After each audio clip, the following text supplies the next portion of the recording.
Welcome to Professional English Module 2.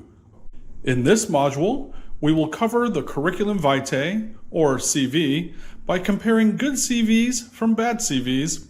We will do this by looking at some of the language that belongs in a CV and some of the language that does not belong. We will also take a brief look at the cover letter. By the time you finish this module, you will have written your own CV and cover letter and be able to apply like a professional to the job you want. Before getting into the module, let's take a quick look at one important difference in the professional world.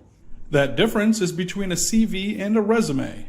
A lot of people tend to get these two professional documents confused. According to information provided by the University of California at Davis, the differences between the two are notable. For example, while a CV stresses academic achievement, a resume emphasizes a person's skills. A resume is also used to apply for positions in industry and is no longer than 2 pages and will list job experience first.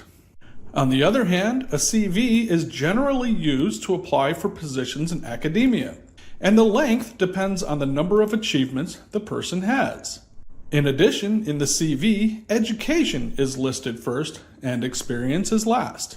However, CVs and resumes are often quite interchangeable throughout the world, and the only time to really concern yourself with which one to submit is when the job being applied for asks for one or the other specifically.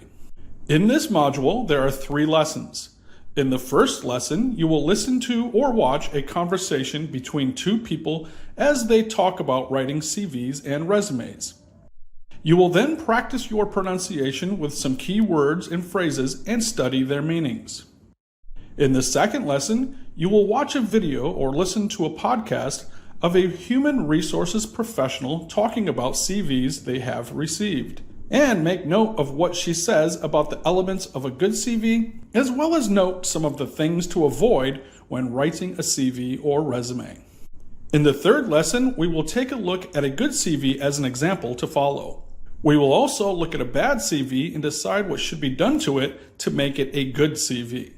We will also look at what is considered a good cover letter and go through the steps you should follow when using the cover letter template that is attached at the end of this module. In addition, you will use the attached templates to write a CV and/or resume that you can use when applying for the job you want.